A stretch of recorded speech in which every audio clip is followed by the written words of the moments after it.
Vous connaîtrez la vérité et la vérité vous affranchira. C'est qu'a dit un grand prophète de lumière sur cette terre.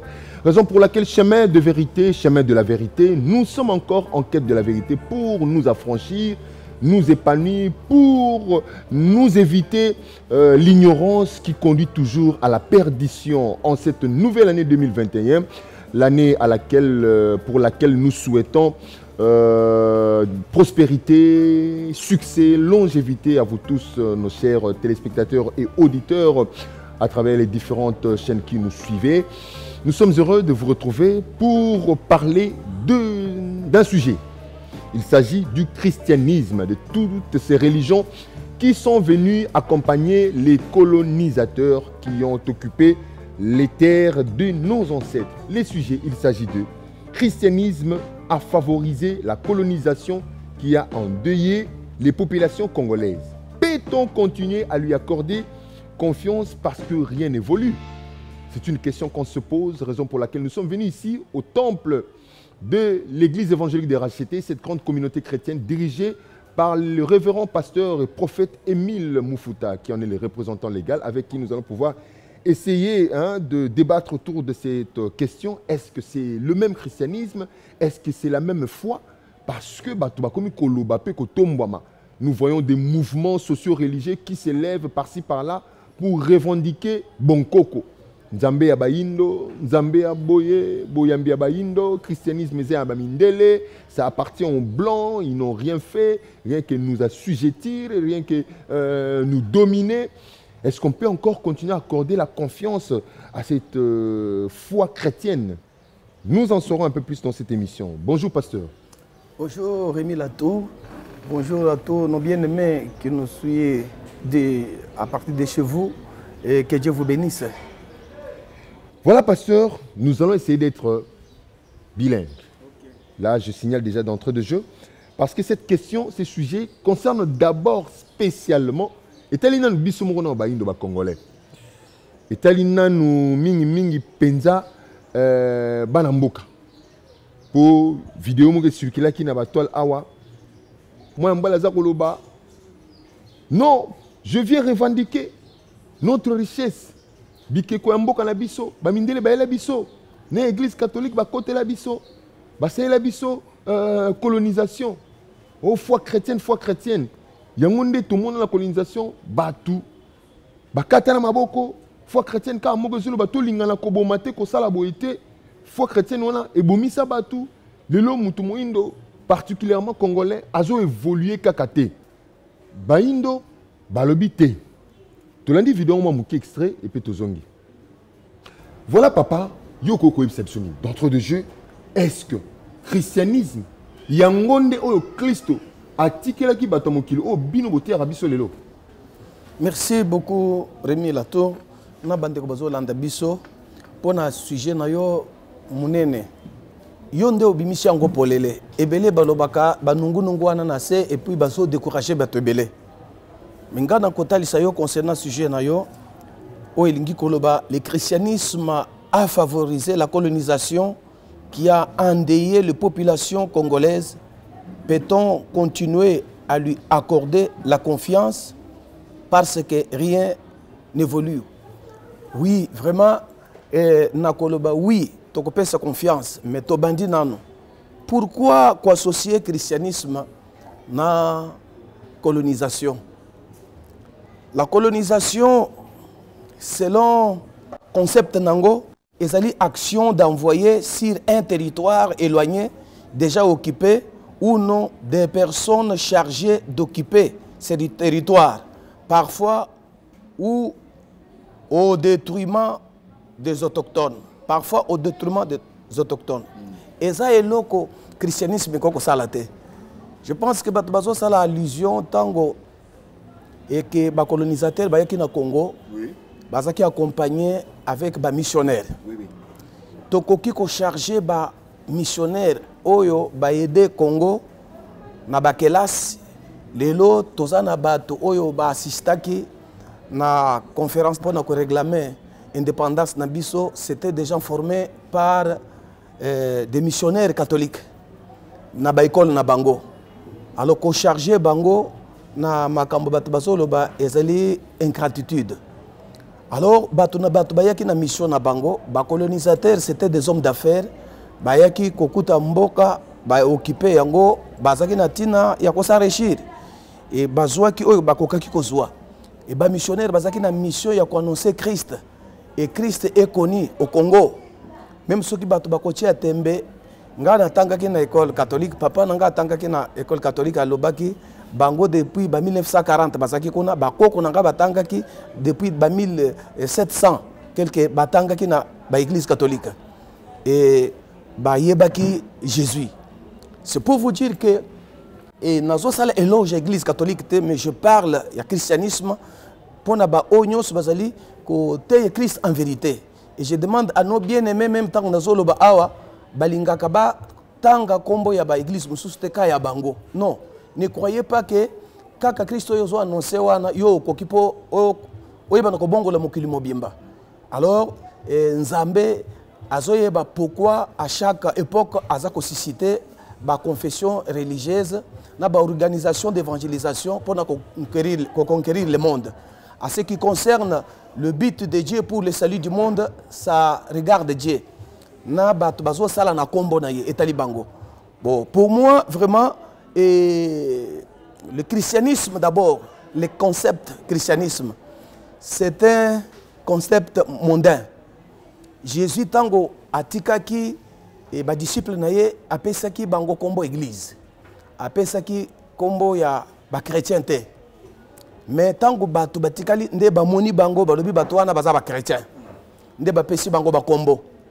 Mais l'église du Seigneur, les fidèles et les croyants chrétiens ba benga bango l'église. C'est l'église qui a le pouvoir dans le monde, azana mission na ye oyazo sala. Tokoki kotala mission ya église. Mission ya église ezanini. Tozotala liboso na mukanda ya Luc chapitre 4 verset 14 à 21, ce qui tokoki kotanga tomona rapidement discours proclame ya Jésus-Christ tango aye na Jérusalem ezaki na gouvernement ya ba romain bazo coloniser pe bango. Pas seulement Congo nde azalaki colonisé. Même Israël a colonisé. Beaucoup de pays dans le monde ont colonisé. Mais pour le moment, c'était à un moment. Bamoussous va continuer dans ma méthode. Mais mon problème n'est pas là. Mon problème est de faire la part des choses. La colonisation et le rôle de l'église chrétienne au Bazali Kobenga christianisme. Alors, les ismes là, ils sont dans ma belé. Mais le problème, c'est le vrai église du Seigneur. Les chrétiens, le col de ça, bango kombo na ba mokili. Nazotanga mukanda na Nzambe na Luc chapitre 4. Wana na kati ya mukanda nini? Mukanda ya Luc ya Bible. Parce que tout ça na mukanda Nzambe, Coran ba benga ngope mukanda Nzambe, Bible ba benga ngope mukanda Nzambe, ceux qui shirami rushma ba benga ngope mukanda. Ça c'est la Bible. Voilà, détail wana ndefo hibisa ngo ba. Ça c'est la Bible. O ezali kolobela makambo ya ba chrétien. OK. Oyo mokili ba bengi ba chrétien. O ezolobela makambo ya église na Israël. OK. Luc chapitre 4 verset 14 nous lisons. Jésus est revêtu de la puissance de l'esprit retournant en Galilée et sa renommée s'est répandue dans tout le pays d'alentour. Il enseigna dans les synagogues et il était glorifié par tous. Il se rendit à Nazareth où il avait été élevé et selon sa coutume, il entra dans la synagogue le jour du sabbat. Il se leva pour faire la lecture. On lui remit le livre du prophète Ésaïe. L'ayant déroulé, il trouva l'endroit où il était écrit. L'Esprit du Seigneur est sur moi parce qu'il m'a oint pour annoncer une bonne nouvelle aux pauvres. La première mission de l'Église est d'annoncer la bonne nouvelle aux pauvres. Il m'a envoyé pour guérir ceux qui ont le cœur brisé. Guérir ceux qui ont le cœur brisé, c'est le travail que le gouvernement ne peut pas faire. Les politiciens ne peuvent pas faire ça. Ils peuvent dire qu'une bonne nouvelle, bakoki kopé ça, message est bien. Mais guérir, pota yakati, mon toisa affligé. Bako kopé ça mutumbongo, bako tondi seleye na babanka, balobi compte na banque. Mais à quoi ça na maladie moko, à quoi ça na problème moko, oyo mbongo ekosili sate. Il n'y a que Jésus à kosili sali kambouane. Alors, il m'a envoyé pour guérir ceux qui ont le cœur brisé, pour proclamer aux captifs la délivrance et aux aveugles le recouvrement de la vie, pour renvoyer libres les opprimés, pour publier une année de grâce du Seigneur. Voilà à ce qui concerne la mission. Il y a christianisme, il y a christianisme, mais il y a la mission de l'église. Il y a un discours programme à Christ. C'est pour travailler la vie de l'homme spirituellement. Mais papa, tozoko bakaka parce que le biais était moko na ebandeli na colonisation aki na mission na yaki ba affairistes ou ba colonisateur ba ki ko occuper mabele au détriment même il y a volonté il y a ba autochtone donc ba kolo mabele wana pe na ba missionnaire o ba ki na musala ya ko lakisa batu nzela ya bonzambe ya sika mais ba kutai quand même ba koko na bonzambe na bango parce que tokolo bateke ba koko na biso ba yaki kondimela banzambe te ba ki te nzambe ki la mo ka zali kola leki ba ni nyos. C'est vrai, on ne peut pas régner que l'Église catholique nous a quand même aidé, surtout en ce qui concerne l'éducation, en ce qui concerne moi, mais quelque part, il affaiblissait qui peine et accompagner bango penza makasi pour être bavandi sa domination na bango. Même à na Bible je crois apôtre moko ya Jésus azaloba les gens mal intentionnés ont tordu les sens donc batali koto eza profit na bango batali koto eza intérêt na bango balobité o eza pona biso po to vandisa ki mondele na biso likolo ya baindo oyo yo kolobani bon ngana lobi boye concernant ndengo zali koloba ngana za sangote alors ngana zali passer l'église de réveil. Et ça n'a mitono mususu ko benga sango okobimisa na document wana ya kopeso eyana. Mais c'est que moi je sais et ça que batu na batu basaki na mission na bango. Soki roi atinda ki message pona kotalisa bango ko yebisa nzambe. Ba yebisa batalisa bango banzambe. Même en Israël et zalaki bongo bazalaki ba mususu bazako ndima nzambe ba mususu bazali ko boyaye. Comme aujourd'hui Israël aza Nzamba tie mu Congo azo croire même peut-être que Christ azali le Messie bazolo bakaza mwana Joseph na Marie alors jusqu'à présent juif mususu bazo zela que Messie azoya ba mususu bazo croire alors nzamba zo talisa biso que à la fin de toute chose nzambe akotinda ba messager oyo mimbale bakoya côté Israël pour abongola motem bakoya kolongola bango esprit ya égarement. Parce que na minute oyo nzambe atie bango pembeni azui biso akrefe biso na comme la Bible dit que nous étions les oliviers naturellement sauvages et nous avons été greffés à l'olivier original. C'est Paul azolo bandengoan azolo babomi kumisate parce que Israël a tiami pembeni que lelo bozo traité na nzambe. Alors na zone pona kotalisa yo que mission ya église eza ya église Nzambe akoki ko utiliser n'importe quel roi mpona tina na kotinda bato pona sango malamu. En conclusion, na nyonso wana Christ a été prêché. Quelque part na kati ya Bible apôtre Paul azolo baboye. Il y a ceux qui prêchent Christ pour un motif impire. Ba mususu bazote parce que batindi bango, ba mususu ba mitindi. Mais na makambu nyonso wana Christ n'est pas moins prêché. Voilà, merci beaucoup papa. Christ n'est pas moins prêché.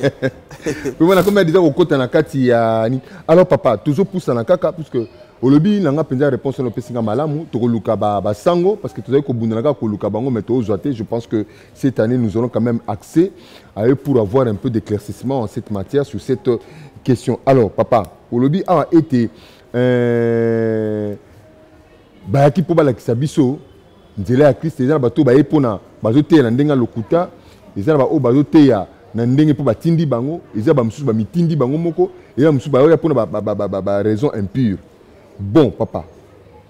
L'essentiel Christ est prêché. Christ est prêché. Et ba congolais ba yebi Jésus. Voilà. Yesu o ba memeli biso ba congolais ba koko na biso bazalaki déjà na nzambe. Christ ka moko wana je pense na maté ya moko te ya biso boté ya biso bolobi était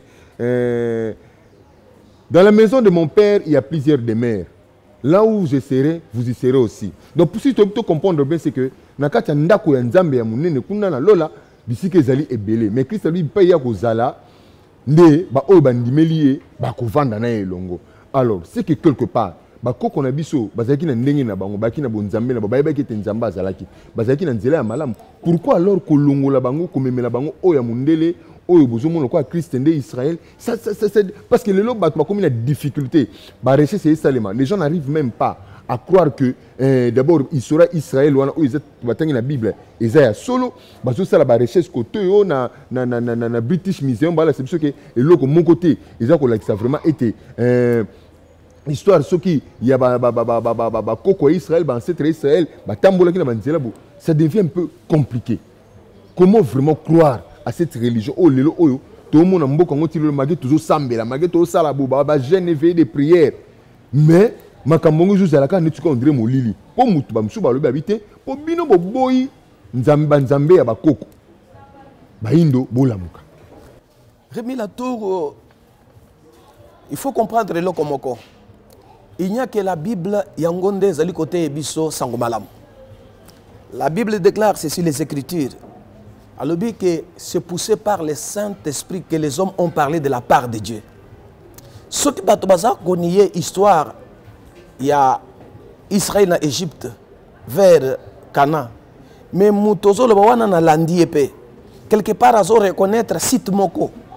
Oyo ye akei ko sala ba recherche alobi là à monaki que effectivement Josué a komaki place wana a extermina ki nyonso eza ko respirer na landi alobi ke eza solo mais sikoyo na site wana Josué azako uta wapi pe azako kende wapi parce que alobi amoni trace mon côté na désert azako se contredire.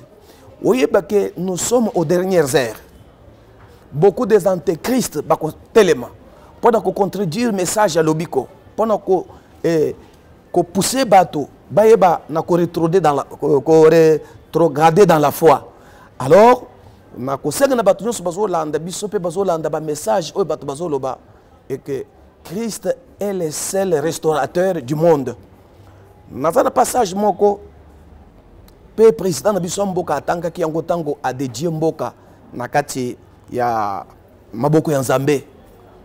Pour na sujet na yo olobi que christianisme est favorisé et colonisation alors au détriment ya mboka mpe mboka eza endeuillé, c'est ça.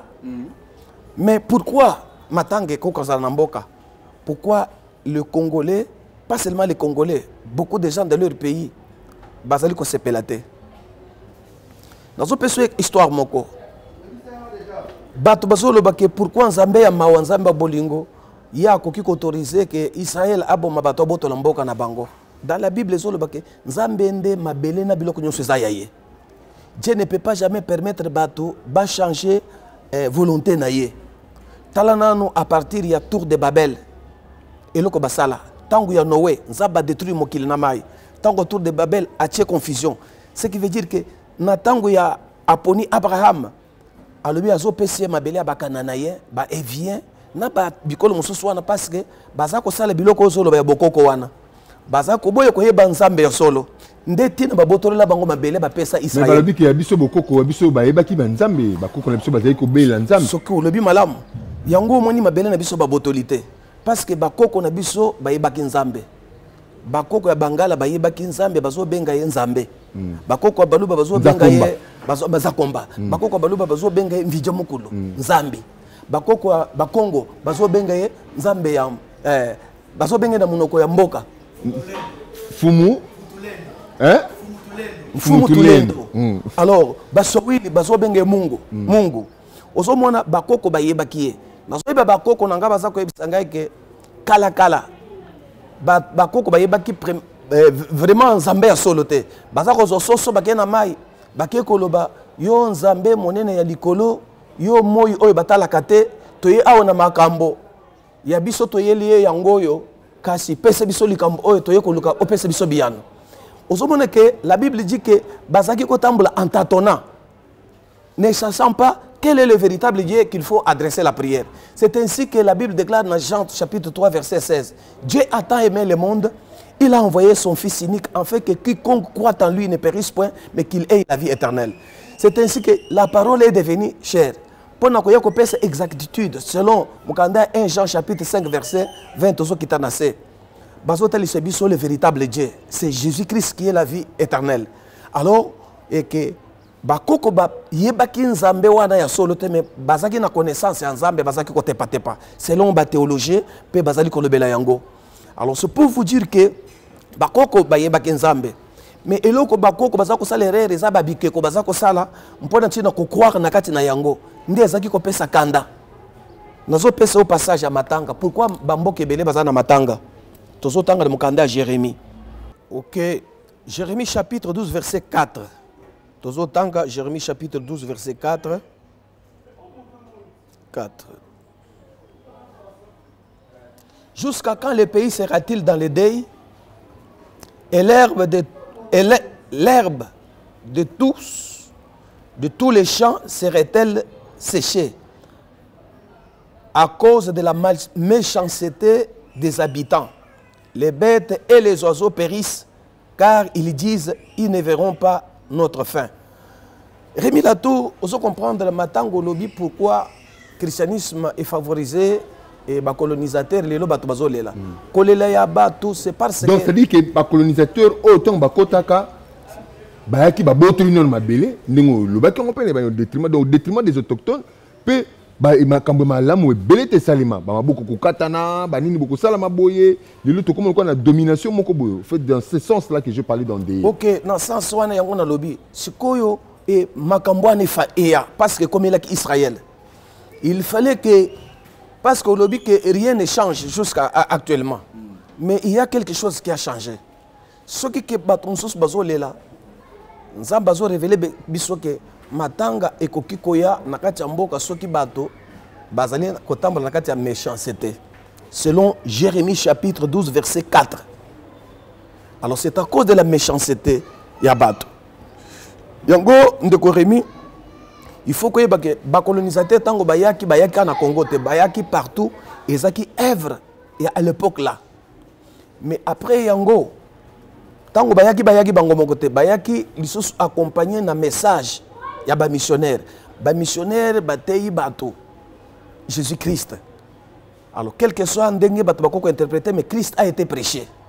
Par rapport, il y a un à l'époque, il y a un parce que batay bango message amour bakoko bazaki na bolingo wakala bayebaki déjà nzambe bazaki na notion makambo nzambe bayaki ko bakisela bango pona ko talisa bango le véritable Dieu. Jésus aza mundelete.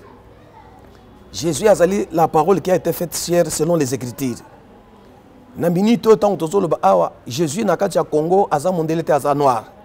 Parce que tout celui qui prêche Jésus-Christ, tant que la parole de Dieu, c'est l'esprit. La parole de Dieu, c'est Christ qui parle. C'est poussé par le Saint-Esprit que les hommes ont parlé de la part de Dieu.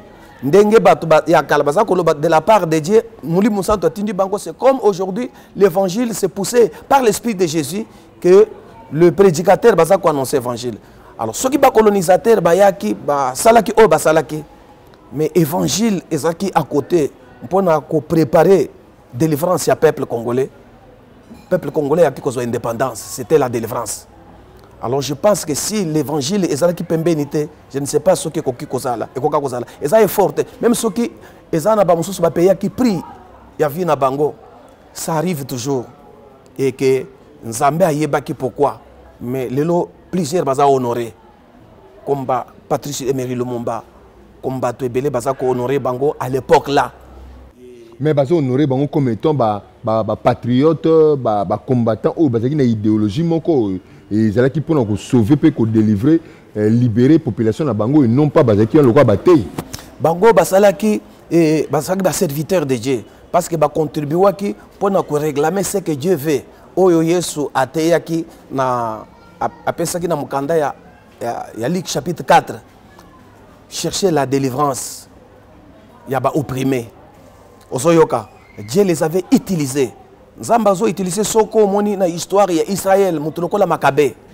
Nzamba utilisé qui même si c'est dans le livre apocryphe mais histoire est vraie. Alors Nzamba utilisé qui ba Josué, Nzamba utilisé qui ba Moïse, Nzamba utilisé qui ba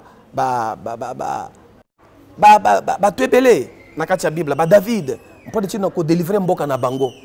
Alors tout celui que Dieu utilise mpona ntina na ko libérer mboka na bango, il est au service de Dieu parce que saleli yango pona tata na mama na yete. Alors oui, alors, papa, c'est vrai, comme ce qu'on étape où il y a que sabato était confiance ezala. Confiance to kokaka kokoba na kopesa yango na foi chrétienne oyo ba msuba obenga christianisme yo lobi na église ou ezali nkolo atikaki confiance likambo ya confiance. Mais avoir tout ce qui se passe dans le lenge église au bino bozali ko faire partie église de rêve parce qu'il y a des mouvements catholiques, des mouvements protestants, les mouvements évangéliques de réveil, les mouvements pentecôtistes, les mouvements méthodistes, tout ça. Mais tout le monde en a kati. Il y a réveil, il y a batuku te belé, la plupart il y a des Congolais qui se réfugiés. Mais tout le monde a des dégâts, division entre bino. On dit que vous gérez mal, même ceux qui ont besoin de bino pour ne pas école, les autres à la tête, malgré l'église catholique écoute. Et il y a qui n'a pas colonisateur, ba mission protestante, et il y a qui n'a pas colonisateur, mais bango ba tonga tamo ba école, ba tsala tamo ba boy. Mais bino même bozo katamo flambeau, ya komemata biso to longata na moi ba vérité o bino ne bomona ke bobimisaki, ba dogme faut pas ko sala yango, ba rite faut pas ko sala yango. Mais apparemment bo se détourner la vraie mission. Comme ici na bino bandimi ba fanatique na bino comme ici bandimi lokola ba capital d'investissement na bino sur chaque mondimi donc pasteur moko tellement likolo lokola guru avandi wana sur chaque mondima comme lokola capital d'investissement comme ba fanatique na ye comme ba adepte na ye na sika kozala ba adepte ya Christ nous avons l'accès du soir ozolo bani na likamwa est-ce que pendant la makamus ko mona wana l'église de réveil qui s'épanouit l'église de réveil oyo ko s'enrichir lelo oyo. Mais mboka ngo tout le monde kaka ezokende kaka l'état zaka na ba difficulté financière tout le monde église de réveil te ko sungata ba population pe ba oya ba to bana nzala mo wisa ba ke vide te là-bas yaka na ngokuna yo kolobani confiance pene ko za na place sika wa mais la tour nazo taliso likamoko l'église au Congo même dans le monde azaka na droit ya ko gérer makambo mboka te. Église mon côté, église bazo vivre, ezali association sans but lucratif. Bazo vivre na ba don, bazo vivre na ba leg, bazo vivre na ba gym, bazo vivre na ba bazo fonctionner na ba aide. Alors, mon boulou ndengo zolo ba ezako salema et koko zala ba individu par-ci par-là oyo na kati ya bato tango bafandaka moi matate monanaka. Mais sur le plan du travail, il faut féliciter l'église au Congo. Il faut féliciter l'église catholique, il faut féliciter l'église protestante, il faut féliciter l'église à réveil. Ah, tu dis mettre l'église catholique parce que souvent on dit mangote ba benya mo porte en enfer. Atala et puis qui sami pona tina na Bible kolobake qui ira en enfer. Parce que bato bazolo bawana soki balobi misala basala kana koko. Bato bago bima na ba église na bango. On est à sujet monsieur to. Alors, et na lobi boye et toye a pona ko chicher bato te tozo mona ba instruments zamba za ko utiliser. C'est comme l'église dans le monde, l'église est encore imparfaite. L'église est une entreprise spirituelle à caractère physique. Alors, qui représente le royaume bien, une entreprise spirituelle à caractère physique. Oui. Elle est une entreprise à Christ à caractère physique avec la mission de sauver les âmes. Alors, au Soyoka, dont le pasteur Bazali ba administrateur. Parce que bako rendre compte pas patron église. C'est pour vous dire que ba église nyonso na époque na bango nyonso basali musala. Tokotala ba faiblesse ya ba animateur ou bien ba serviteur na ba servante na kati ya église te. Ce sont des individus bazana barrière bakoki ko sala bambeba bazabato. C'est pourquoi la Bible dit ceci. Qui es-tu pour juger mon serviteur? Alors si il tombe même cette fois, je ne favorise pas le mal, mais je condamne bateau et bazo salamabe nanko. Alors, ndengo zolo bakelelo église ba pasteur ba komi ba chef. Tozali ko sepeleta ba pasteur bazo salama kambo ndenge wana. Alors, la Bible nous enseigne à vivre dans l'humilité à l'exemple de Christ. Mais la Bible demande aussi, nous autorise le fidèle pour honorer Basali Nzambe avec double honneur. Alors, ceux qui basent honorer Bango, c'est parce que la Bible est sali et puis Sindi qui s'abat honorer Bango. La Bible autorise aussi que le Seigneur a ordonné à ceux qui travaillent de l'évangile de vivre de l'évangile. Alors, ceux qui dans une église, il y a des moyens belé, pasteur na Bango à cause de Pembongo. Parce que la Bible lobby que nani akoki ko boko la ba meme sans comme les mille qui na yango. Alors, ba pasteur ba koki ko zombongo. Mais mbongo bazana ngo ekokani na mboka tendenge ozolo ba mboka etikali polele. Non, mboka ezana diamant, mboka ezana or, mboka ezana ba matière première. Il fallait que batoza ba pese responsabilité ya mboka basala part na bango pona tina na kozobilo konzamba pesi bango pona kotia mboka mbongo na kati ya compte ya l'état. L'église a mbongo wapi oya kosonga l'état ndenge yozoloba. C'est l'état au contraire yenda kosonga les églises. Hein? Namona ki na France e cathédrale moko ezikaki. Namona ki maire de la ville azali bazo sala budget ya communal pour bayeba na ko sunga église wana. Alors ceux qui bango bazo sala wana biso to ça différent na bango. Non, c'est pour vous dire que bato na bato bazo sala ya bango musala. Mais tozo traverser moment difficile na mokili. Mais to uti musika koloba que rien ne marche. Il y a des choses ont marché. Tant que vous avez le Congo, est-ce que ça Congo il y a 1917? Parce que yo zala kité tango mususu 1930 biso tango toyaki na 1900 baboti biso na 1962 tobandi kokola eza Congo eza siko était il y a l'évolution. Dire qu'il n'y a pas d'évolution, non, il y a l'évolution. Na 1700 na Congo owana ba caméra yo ezala kité. Hein? Vous voyez que tout ça ezali puissance spirituelle à Christ eza ko amener évolution na bamboka. So moni mboka eza sous-développé et que otala ke ba kolona yango bazo ndi banzambe te. Ozomona. Nzamba yebisaki Abraham alobaki ke bima na mboka ozali ko kende na mabele wana epa nazo talisa yo. Mabele atalisaki wana ezaki ya bato. Bato wana po bayebaki nzambe te alobi nazo pesa yo. Alors si biso tokoluka nzambe te alors toko vivre matanga. Na bandaki koloba awa mpona tina na discours ya chef de l'état tango a dédié mboka apesi biso solution na mboka. C'est pour la première fois na mboka oyo mpona tina na que mboka ba pesa ngo na nzambe nde délivrance ya mboka oyo nde loko munene efo ba congolais nyonso balanda message ya chef de l'état ndenge apesa ki verset wana ezali verset solution ya Congo. Tozo tanga na mukanda na nzambe na 2 Chroniques chapitre 7 verset 14. Mpona matanga ozoloba ici là. Toza la te comme batu baza frappé par la colonisation et to réussir te. Tout mboko nyonso ya mokili ba colonisa bango ici là.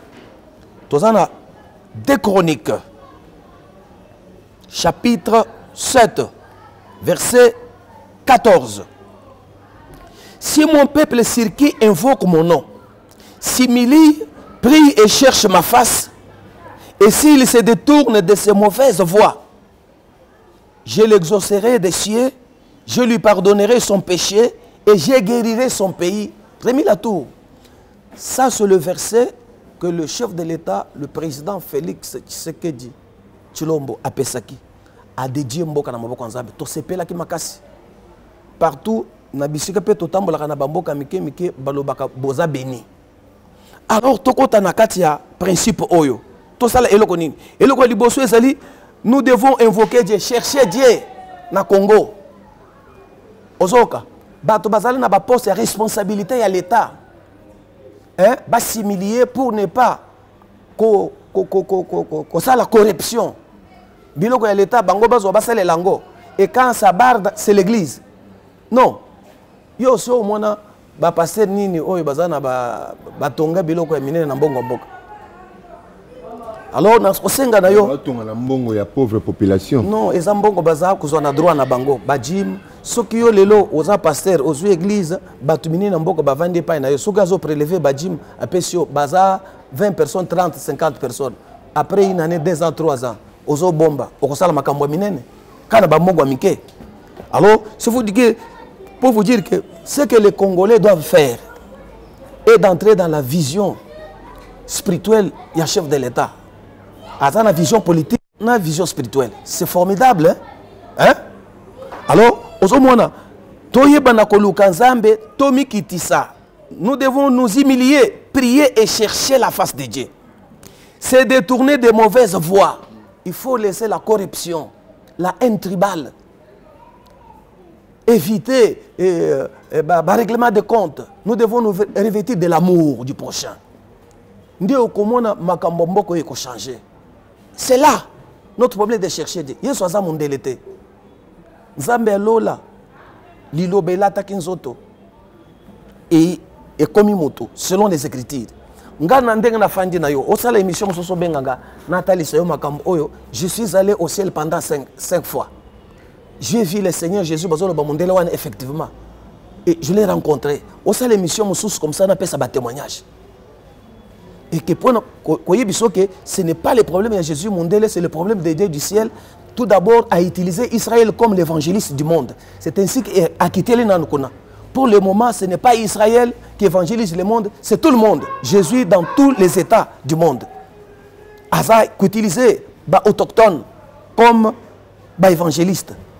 Batumuindo, Mindele, tout le monde. Alors, le problème que nous avons, pour être beaucoup de évoluer, nous devons nous humilier, prier et chercher la face de Dieu. C'est détourner de mauvaises voies. Alors, Nzambe a coupé ce biyano. Aujourd'hui, quand Nzambe a dit que Jérémie Banaya, Israël, chercher le bonheur de ce pays-là. Le bonheur de ce pays-là, Babylone, dépend de votre vie. Oui, bien-aimé Rémi Latour, comme je vous disais que Mboko yo tobeta ki libako malamu na mukolo oyo président de la République Félix Tshisekedi Tshilombo a dédié mboka na maboko ya Nzambe na mukolo wana babia kabyangu ndi na Nzambe bapaya te c'est le véritable Dieu, le Dieu d'Israël, c'est le Dieu véritable. Yango babiku tu po ba monter ba chef coutumier bazaki te po bangonde ba kengela ka mboka pouvoir bazwa pa Nzambe ba chef coutumier baza ba représentant ya Nzambe ngana tangi na licence pas professeur Nangaï Denis Tchakouisha, que Dieu vous bénisse. Nazaki kotanga sur la coutume des Juifs et Nazana makamutomoni. Et au moment batouana, baza basali Nzambe, mais baza ko utiliser pouvoir na bango nandeng mabe ya mabe ko mipesa na satana. C'est pourquoi ba bengi rébellion o satan asali na mokili. Parce que tous les pouvoirs Nzamba pesa bato na mokili ezalaki pona gloire na ye. Apesa chaque mabota ba pouvoir il y a que se protéger. Et tout ça, quand diable il a utilisé maintenant le pouvoir de coutume. Alors c'est pourquoi je suis descendu pour faire la restauration de toutes choses. Voilà, vraiment, c'est au vent de la monnaie émission. Voilà. Le pouvoir de chef coutumier, bon. Tout comme la place sur le bic, mon konzamboka a dédié en gros. Non, ma bête Nzambe. Après ça, on a Nzamba papa. Si il fallait un tokota na vision, parce que c'est Dieu qui lui a inspiré. Ne croyons pas que c'est seulement Josué Aloba. Tout le bateka Josué Aloba. Dans 2 Chroniques, c'est un roi Azopesa message. Salomon. C'est un Salomon. Salomon Azopesa message. Et ceux qui toquent les sous na confiance, roi Ézéchias Azosengape, Bapesa na basali Nzambe. C'est un roi. Alors, vous voyez que souvent Dieu utilise le chef du peuple comme notre chef. Dieu l'a utilisé. Et si les gens ne parviennent pas à comprendre, c'est un grand jugement. Mais je vous dis que tu vas voir, Dieu va changer ce pays. Alors, et là, il faut que révélation. Nous devons nous humilier. Bato baza très orgueilleux. Mutunyo solingika azwaka yemoko. To s'humilier pour nakuluka Nzambe. Est-ce que vous avez quelqu'un qui a biso bakena ba Inde baluka bakisi ba yenango awa. Bakena na Angleterre, bakenda bipai na bipai baluka ba magie pour nakokoma batumine. Ba mususu basi bakufa. Batika ba esprit wana na Congo. Etigali eza ko troubler bato mususu kokote la bango. Est-ce que vous avez l'idée que mutoko kozoka mundu ki boya komi rebelle azobo mabande ko na ye. Yepe azana mikolebele ko sana na mukilité. Hein? Qu'est-ce qu'il cherche? Tu trouves ça normal? Alors, ce n'est pas que tout ça c'est l'église. Est-ce que c'est l'église? Ce ne sont pas des chrétiens. Alors, c'est pour vous dire que le problème, la solution, Eza na mukanda oyo totangi. 2 Chroniques chapitre 7 verset 14. Les Congolais, nous devons nous humilier pour chercher Dieu. Nous devons nous repentir. nous devons nous aimer. Fokolingana. Nous devons nous pardonner. Nous devons travailler ensemble. Quoi qu'on dit moko sala mosala et sikamoko. Même ceux qui mutuna mutu azana opinion ya ndenge na ye. L'apôtre Paul a dit qu'au point où nous sommes, marchons des mêmes pas. À ce qui concerne le conflit, Dieu nous éclairera. Alors, il y a un moment où nous allons ensemble. Mais tant que nous avons besoin de faire des choses, tant que nous avons amour, est-ce que tu as lu l'église? L'église prêche l'amour. Et si les gens n'écoutent pas l'église, où est le problème de l'église? L'église catholique, l'église protestante, l'église du réveil, l'église kimbanquiste, toutes les églises qui prêchent Jésus, ils prêchent l'amour. Ce qui est comme juste côté les Melayango. Voilà, Rémi Latour. Et à ce qui concerne Soukanayo Tuningai, est-ce que tu peux faire confiance en l'église? Oui. Oui. Il faut qu'on fasse confiance en l'église. Parce que je vous dis une chose. Les jours où l'église quittera le monde, le monde vit actuellement à cause de la paix. Voilà. Et ça, ma canicité, c'est une réalité. Moi, j'y ai été. Oui,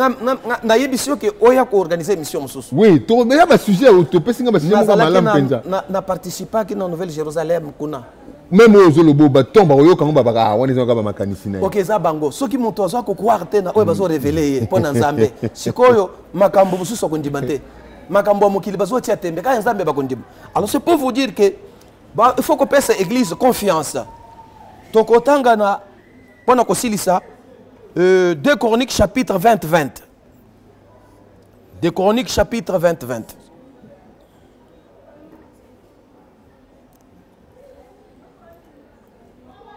Des Chroniques 20, verset 20. Bible Zolo Baboy. Le lendemain, ils se mirent en marche de grand matin pour le désert de Tekoa.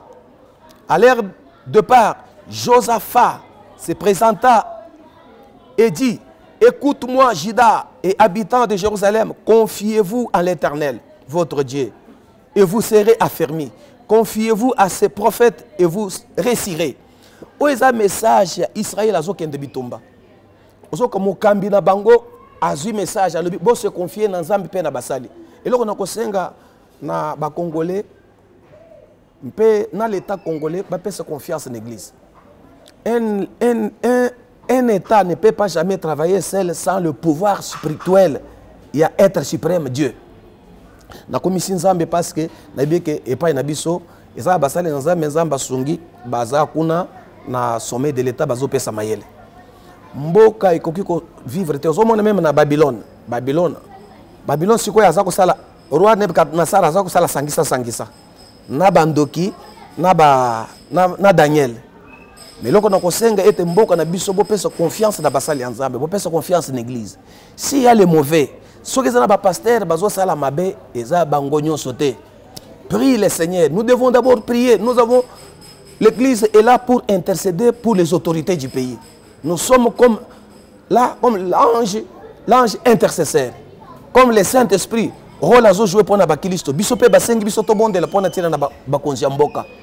Et que si confiance est longue, c'est quoi ici? Comment on a un problème? L'église même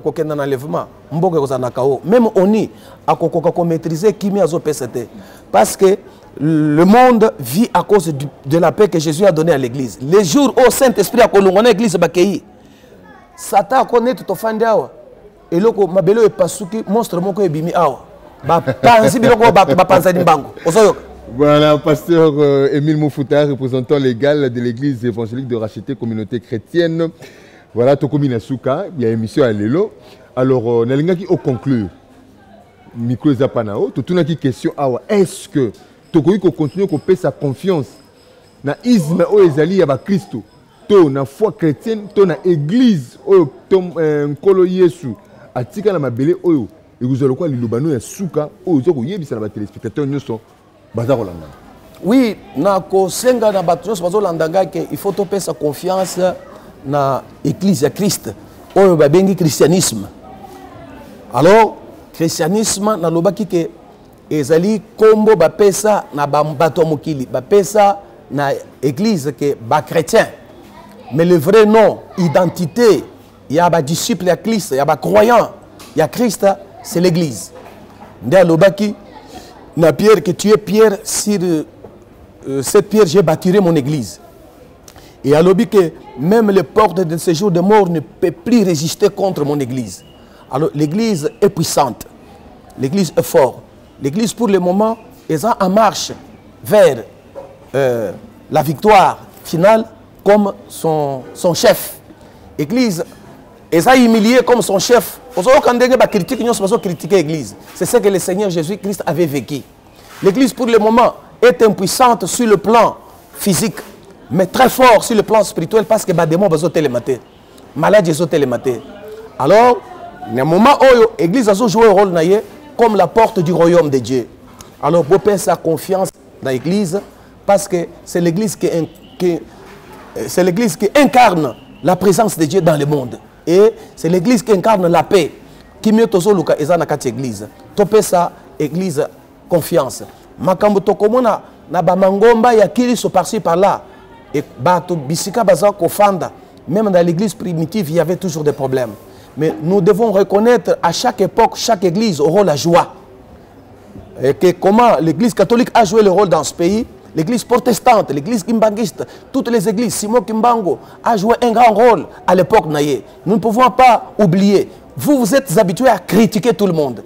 Alors, dans la théologie, j'ai fait des recherches et j'ai été appris à ne pas critiquer les œuvres des autres. Sinon, après moi, on va critiquer aussi autres sala. Alors, Batobayaka Liboso Nabiso, Mutuno Mutu, Atia Libanga au nom de Jésus. Tokoki kotalisa mabe ya bato bazako sala mabe na kombo na yango. Mais ceux qui bato bazo sala malamu, tokoki ko critiquer yango te. Alors si toi tu ne sais pas apprécier les autres, aux autres la kaka kasa muke ezana lisho bato mususu bongo sikoyo poutre o ezana kati na yo libaya munene ndenge Jésus alobaki o ezana kati na yo. Alors nous travaillons tous dans le compte de Jésus-Christ. Alors na sengi ba congolais, na sengi ba américain, na sengi ba français, ba africain, bato continent nyonso bazolanda biso. Besoin de sa confiance dans l'église. Chef d'entreprise, gouvernement, vous devez travailler ensemble avec l'église parce que l'église est très forte. L'église a un pouvoir et à côté de Satan. Alors, quand vous travaillez avec l'église, vous travaillez avec Dieu. Voilà, bien aimé dans le Seigneur. Message dans Koka Koyebi Sebino Yangowana. Rôle de l'église est à part, rôle de Mboka est à part. Les habits comme il faut dissocier. L'église travaille pour gagner les âmes. L'église travaille pour rassembler les choses qui sont en haut et sur la terre. L'église travaille pour le salut de l'humanité. C'est ainsi que, au quitte qu'on compare l'église et Baby Simboka. Et ça, et ça, tout simplement les accusations gratuites. Alors, craignons Dieu, cherchons Dieu. Mboka Nabiso, Nzambe Akosunga. Je sais que Congo Oyo, Tozoloba, Toko réussir. Nzamba ko changer ma kambonyonso. Ozomona ke à chaque époque bato nyonso bakamba Congo mutu na mutu atia libanga na ye atika bilembo na ye. Alors mutu na mutu atika elembo na ye. Alors je vous dis que tozo kende na évolution. Un jour Congo est collaborer avec le Seigneur.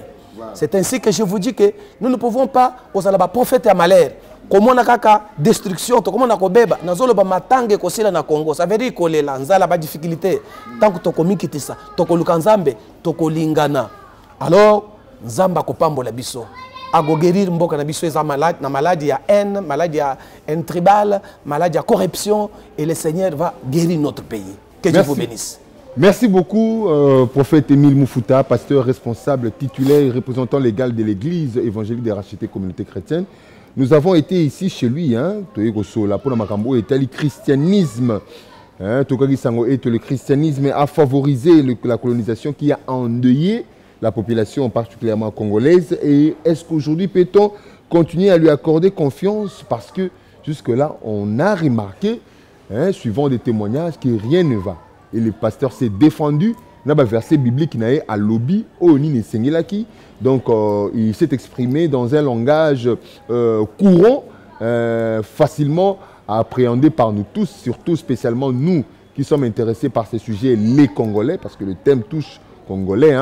Donc, pasteur Emile, en 50 minutes, tout sololi makam oyo à Pessi, je me suis dit bimi, mais la télévision sur le temps, nous aurons comme ça organisé des émissions pour pouvoir comprendre N'est-il likambuya enlèvement, n'est-il likambuya vision, n'est-il likambuya église. Nous devons avoir la vérité sur certains faits. Allah qui s'habille sur mon pédia qui est bongo.